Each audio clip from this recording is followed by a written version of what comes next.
Баршаңызға сәлем достар. Бүгін сіздермен бірге өте дәмді ерекше кепкен өрттен жасалған пирог дайындайтын боламыз. Ол үшін ең алдымен кепкен өрігімізді алдын ала жуып, қызып тұрған отта 15 минутта қайнатып аламыз. Қайнағаннан кейін сүзіп алып, үстіне қант, аздап кішкене суынан құйып, блендердің көмегімен езіп аламыз. Мінекей салмамыз дайын. Енді қамырға кірісеміз. Ұнға маргаринді, қантты, қопсытқышты салып, жақсылап біріктіреміз.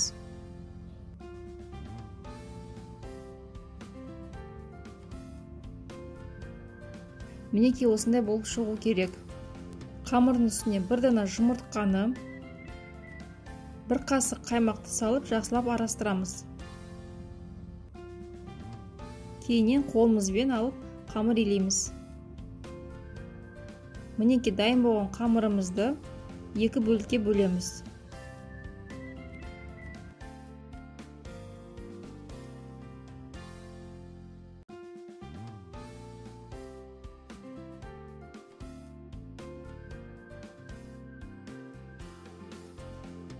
Қамырымыздың кішкене бөлігіне бір шай қасық алкализованный какаоны салып, жақсылап біріктіреміз.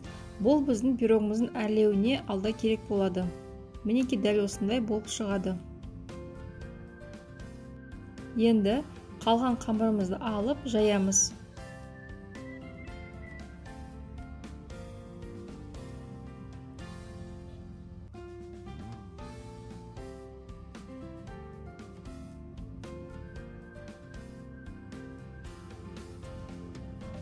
Формамызға саламыз.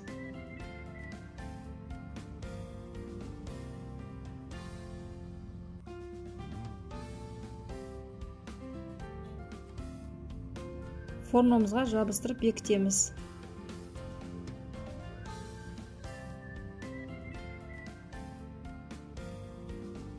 Қамырымызды шанышқымен тесіп, салмамызды саламыз. Біркелкетіп жайып шығамыз. Енді пирогымызды әрлеу ғана қалды. Суретте көрсетілген гүлдің формасымен мен алдын ала ақ және какао қосылған қамырлардан осындай гүлдер дайындап қойдым. Енді осы гүлдермен пирогымызды әрлеп шығамыз. Сондай-ақ достар, менің каналыма тіркелмеген болсаңыздар тіркеліп, лайк басып, және жаңа видеоны өткізіп алмау үшін қоңыраушаны басып қойды ұмытпаңыздар.